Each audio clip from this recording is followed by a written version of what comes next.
মৌমিতা তার স্বামী শুভঙ্করের সঙ্গে বাস করে। এছাড়া তার পরিবারে আর অন্য কেউ ছিল না, কারণ শুভঙ্কর অনেক ছোটবেলাতেই তার বাবা মাকে হারায়। আর তারপর থেকে ছোট্ট অনাথ শুভঙ্কর অনাথ আশ্রমে মানুষ হয়। তাই মৌমিতার শ্বশুরবাড়িতে শুধুমাত্র স্বামীকে ছাড়া আর অন্য কেউ থাকে না। আর অন্যদিকে মৌমিতার নিজের বাবা মা পরিবার থাকা সত্ত্বেও তার মনে হয় যেন এই পৃথিবীতে তার শুভঙ্করকে ছাড়া আর কেউ নেই। কারণ মৌমিতার মায়ের বাড়ির পরিবার মৌমিতার সঙ্গে কোনো রকম সম্পর্ক রাখে না। তাই সবসময় মৌমিতা বাবা মায়ের ভালোবাসা পাওয়ার জন্য কান্নাকাটি করে। বিশেষ করে মায়ের কথা মনে করে মৌমিতা সবসময় দুঃখ পায়। এমনই একদিন। কি হলো মৌমিতা, তোমার কাছে কখন থেকে ডাকছি, তুমি কি শুনতে পাচ্ছ না? এ কি, তুমি এখানে বসে বসে কাঁদছো কেন? তোমার চোখে জল কি হয়েছে আবার? আমি তো আজকে কিছুই করিনি, তাহলে আবার কোন কথাই তোমার খারাপ লাগলো? না, তুমি কিছু করোনি। আসলে আজকে আমার মায়ের কথা খুব মনে পড়ছে। আমি ভেবেছিলাম আজকে আমার জন্মদিনে মা আমাকে নিশ্চয়ই ফোন করবে, কিংবা একটা মেসেজ অন্তত করে আমাকে উইশ করবে। মা না করলেও আমি ভেবেছিলাম অন্তত আমার ভাই রাহুল আমাকে মনে করবে। ও তো সবসময় সোশ্যাল মিডিয়াতে অ্যাক্টিভ থাকে, ও তো চাইলেই আমাকে একটা মেসেজ করতে পারে। বলো মৌমিতা, আমাদের বিয়ের 3 বছর হয়ে গেছে, আর এর আগেও 2 বছর তুমি তো এই বাড়িতেই জন্মদিন পালন করেছো। কোথায় এর আগে তোরা তোমাকে কেউ কখনো ফোন করেনি কিংবা তোমাকে জন্মদিনে উইশ করেনি? আসলে তোমার মা বাবা ভাই আমাদের বিয়ের পর থেকেই তোমাকে পর করে দিয়েছে, আর এটা তোমাকে মেনে নিতেই হবে, বুঝেছো? না, আমি জানি আমার বাবা মা আর ভাই আমাকে খুব ভালোবাসে, কিন্তু ওরা শুধুমাত্র আমার উপর রেগে আছে বলে আমার সঙ্গে কোনো সম্পর্ক রাখে না। আমার বিশ্বাস একদিন না একদিন ওনারা ঠিক আমাদের সঙ্গে যোগাযোগ করবে। তুমি দেখবে একদিন আমাদেরকে ওনারা সসম্মানে ওনাদের বাড়িতে নিয়ে যাবে। না মৌমিতা, এরকম কখনো হবে না। আমাদের সম্পর্ক যদি ওনারা মেনে নিতেন তাহলে অনেক আগেই আমাদেরকে আপন করে নিতেন। আর মানছি তোমার বাবা মা আমাদের উপর রেগে আছে, কিন্তু তোমার মা তো লুকিয়ে লুকিয়ে একটাবার আমাদের বাড়িতেও আসতে পারতো, লুকিয়ে লুকিয়ে ফোনও করতে পারতো, কিংবা মেসেজও করতে পারতো। তোমার যে মনে হয় ওনারা তোমাকে ভালোবাসে, এটা কিন্তু পুরোপুরি ভুল ধারণা। ওদের তোমাকে মেয়ে হিসেবে মনেই পড়ে না, বুঝেছো? শুভঙ্করের কথা শুনে মৌমিতা আরো বেশি কান্নাকাটি করতে থাকে, যার ফলে শুভঙ্করের খুবই খারাপ লাগে। তাই শুভঙ্কর কোনো রকমে মৌমিতাকে শান্ত করার চেষ্টা করে, কিন্তু মৌমিতা শুভঙ্করের কোনো কথা শুনতে চায় না। কারণ আজকে তার জন্মদিন হওয়ায় সে বারে বারে তার বাবা মায়ের কথা এবং ভাইয়ের কথা মনে করে। বিয়ের আগের পুরানো স্মৃতিগুলো তার চোখের সামনে ভেসে ওঠে। কারণ বিয়ের আগে তার জন্মদিনে বন্ধু বান্ধবদের নিমন্ত্রণ করে খাওয়ানো, আত্মীয় স্বজনদের নিমন্ত্রণ করে খাওয়ানো, সমস্ত কিছু মিলিয়ে অনেক বড় রকম ভাবে তার জন্মদিন পালন করা হতো। বিয়ের আগে মৌমিতার বাবা মা তাকে একেবারে ঘরের রানী করে রাখতো, আর মৌমিতা যখন যেটা বলতো সেটাই বাড়িতে করা হতো। কিন্তু নিজের পছন্দ মতো ছেলেকে বিয়ে করার পর এক মুহূর্তেই মৌমিতার বাবা মা তাকে পর করে দেয়। আমি ভাবতেও পারছি না তুই এরকম একটা জঘন্য কাজ করতে পারলি। আমি তোকে বারে বারে বলেছিলাম ওই অনাথ বাবা মা মরা ছেলেটার সঙ্গে আমি তোর কখনো বিয়ে দেবো না। আমি আমার বিজনেস পার্টনারের ছেলের সঙ্গে তোর বিয়ে ঠিক করেছিলাম। আমি ওনাদেরকে কথা দিয়েছিলাম যে আমার মেয়ের সঙ্গে ওনাদের ছেলের বিয়ে হবে, কিন্তু তোর জন্য আমি ওনাদের কাছে একেবারে ছোট হয়ে গেলাম। বাবা প্লিজ, তুমি বোঝার চেষ্টা করো। আমি শুভঙ্করকে পছন্দ করি, সেই জন্য আমি শুভঙ্করকে বিয়ে করেছি। আর তোমার ওই বন্ধু ছেলেটাকে আমার মোটেই ভালো লাগে না। যাকে আমার ভালো লাগে না তার সঙ্গে আমি বিয়ে করে সারা জীবন সংসার করব কিভাবে বলো? এই ছেলেটা তোমাকে শুধুমাত্র ফাঁসিয়েছে, তাছাড়া আর কিছুই না। ওই অনাথ ছেলেটার সঙ্গে তুমি কখনো সুখে থাকতে পারবে না। সামান্য প্রাইভেট অফিসে চাকরি করে মাসে 25,000 টাকা মাইনে পাই, ও তোমাকে কিভাবে সুখে রাখবে? বাবা, তোমরা যদি ভালোবেসে আশীর্বাদ করো তাহলে দেখবে আমরা সারা জীবন সুখে থাকবো। কিন্তু তোমাদের আশীর্বাদ ছাড়া আমরা কিভাবে ভালো থাকবো বলো? চুপ করো, তুমি এখন এই বাড়ি থেকে বেরিয়ে যাও। কারণ তোমার জন্য আমার মান সম্মান একেবারে শেষ হয়ে গেল। তোমার মতো মেয়ে থাকার চেয়ে না থাকাই অনেক ভালো। তুমি নিজের পছন্দ মতো ছেলেকে বিয়ে করেছো, তার মানে তুমি আজ থেকে আমাদের কাছে মারা গেছো। আমরা মনে করবো আমাদের বড় মেয়ে মারা গেছে। আজ থেকে তোমার সাথে আমাদের কোনো সম্পর্ক নেই। যাও, এই ছেলেটার হাত ধরে এখন এখান থেকে বেরিয়ে যাও। বাবা, আমাকে এত বড় শাস্তি দিও না বাবা। আমি মানছি আমি তোমাদেরকে না জানিয়ে বিয়ে করে খুব ভুল করেছি, কিন্তু তাই বলে আমার সঙ্গে সম্পর্ক বিচ্ছিন্ন করো না। তুমি তো জানো আমি তোমাদেরকে কতটা ভালোবাসি। আমি তোমাদেরকে ছাড়া কিছুতেই থাকতে পারবো না। আমাদেরকে ক্ষমা করে দাও বাবা, দয়া করে আমাদের সম্পর্ক মেনে নাও। শুভঙ্কর সত্যি খুব ভালো ছেলে, ও আমাকে সারা জীবন ভালো রাখবে। মৌমিতা তার বাবা মায়ের কাছে কাঁদতে কাঁদতে অনেক অনুরোধ করলেও তার পরিবার পুরোপুরিভাবে মৌমিতার থেকে মুখ ফিরিয়ে নেয়। এমনকি রামবিনোদ বাবু ঘাড় ধাক্কা দিয়ে মৌমিতা এবং শুভঙ্করকে বাড়ি থেকে তাড়িয়ে দেয়। কান খুলে শুনে নাও তোমরাও, আজকের পর থেকে ওই মেয়েটার সঙ্গে কেউ কোনো সম্পর্ক রাখবে না। ওই মেয়েটা আমাদের কেউ নয়। আজ থেকে ও আমাদের কাছে পর, আমাদের কাছে অজানা। আর আমি যদি কখনো জানতে পেরেছি কেউ লুকিয়ে লুকিয়ে ওই মেয়েটার সঙ্গে কোনো রকমের সম্পর্ক রাখার চেষ্টা করেছো, তাহলে কিন্তু তার এই বাড়িতে ওই দিনটাই শেষ দিন হবে। রামবিনোদ বাবুর কথা শুনে তার স্ত্রী এবং ছেলে দুজনেই প্রচন্ড পরিমাণে ভয় পেয়ে যায়। তাই তারা ভয়ের চোটে দীর্ঘ 3 বছর কেটে গেলেও মৌমিতার সঙ্গে কোনো রকম যোগাযোগ করার সাহস পায়নি।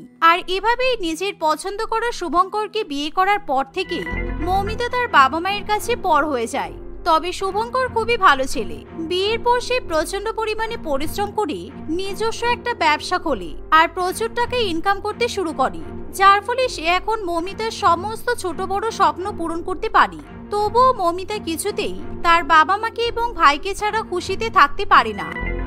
শুভঙ্কর যতই যাই বলুক না কেন, আজকে আমার বাবা মায়ের কথা প্রচন্ড মনে পড়ছে। আজ পর্যন্ত আমি আমার বাবা মাকে ফোন করার সাহস পাইনি। আজকে আমি আমার বাবা মাকে ফোন করবই। আমার মা যদি আমার গলার আওয়াজ শোনে তাহলে অবশ্যই আমার সঙ্গে কথা বলবে। তার উপর আজকে তো আমার জন্মদিন।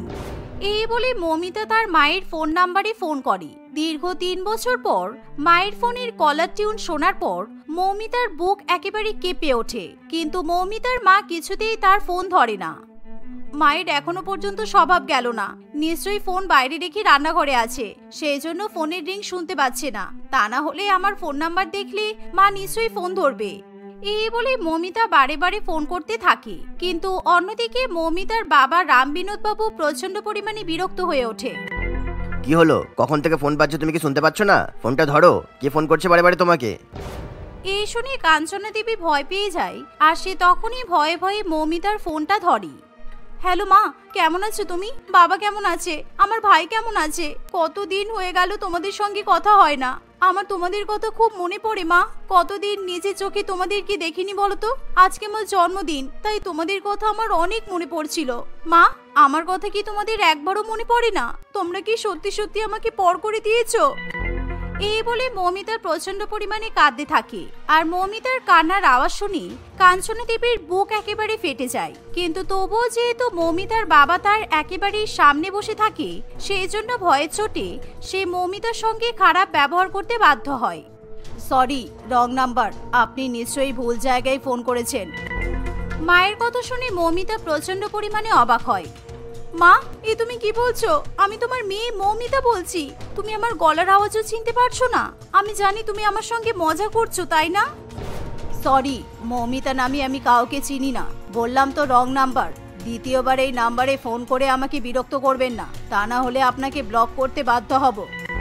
এই বলে কাঞ্চনা দেবী ফোন রেখে দেয়। আর মৌমিতা প্রচন্ড পরিমাণে কান্নাকাটি করতে শুরু করে। সে ভাবতেও পারেনি আজকে তার জন্মদিনে বাবা মায়ের কাছ থেকে এরকম ব্যবহার পাবি।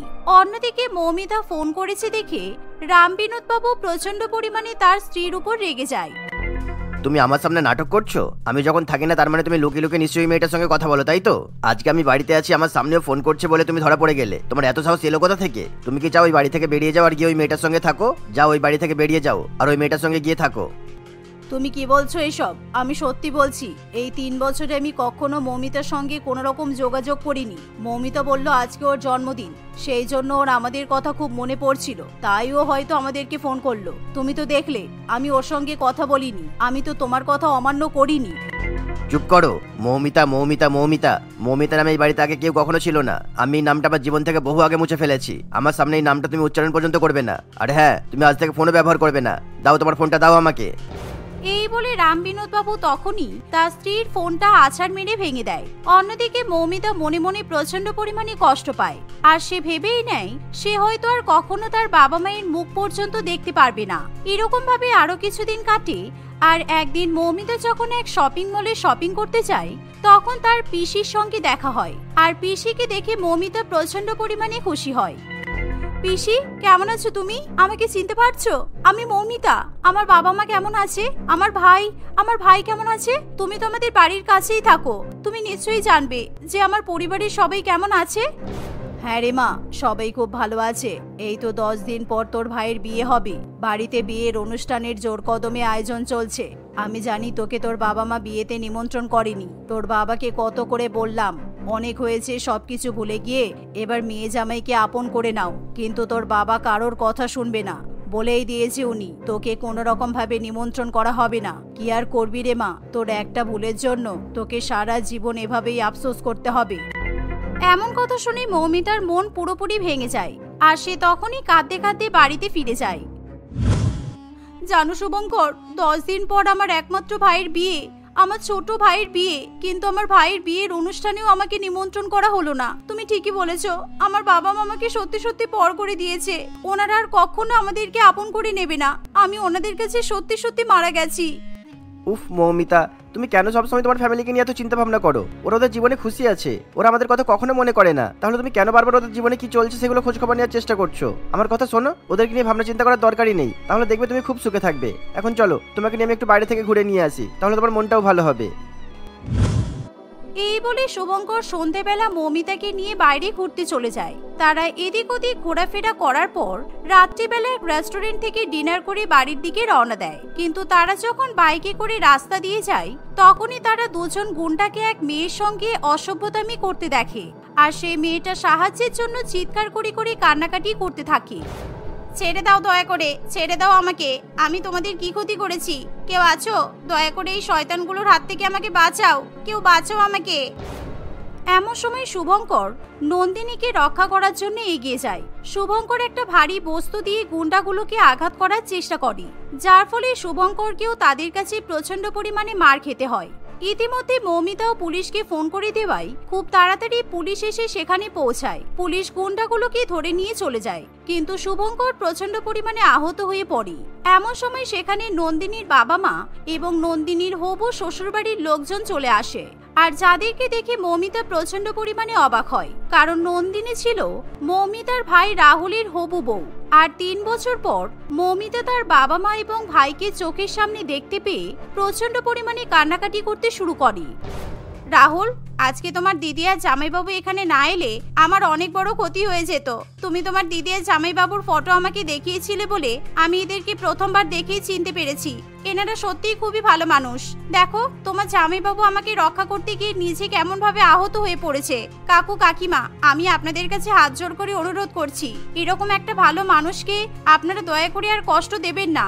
সমস্ত কিছু ভুলে গিয়ে মেয়ে জামাইকে এবার আপন করে নিন। নন্দিনীর কথা শুনে মৌমিতার বাবা মা এবং ভাইয়ের চোখে জল চলে আসে। 3 বছর পর চোখের সামনে নিজেদের বাড়ির মেয়েকে দেখতে পেয়ে তারাও নিজেদেরকে আর কিছুতেই আটকে রাখতে পারে না। তখনই মৌমিতার বাবা মা মৌমিতাকে বুকে জড়িয়ে ধরে, এমনকি শুভঙ্করকেও তারা জামাই হিসেবে যোগ্য সম্মান দেয়। আর সেদিনই মৌমিতা এবং তার স্বামীকে সসম্মানে রামবিনোদবাবু নিজের বাড়িতে ফিরিয়ে নিয়ে যায়, যার ফলে মৌমিতা আবার তার মায়ের বাড়ির পরিবারকে ফিরে পায়। আর সে তার একমাত্র ভাইয়ের বিয়েতে খুবই মজা আনন্দ করতে শুরু করে।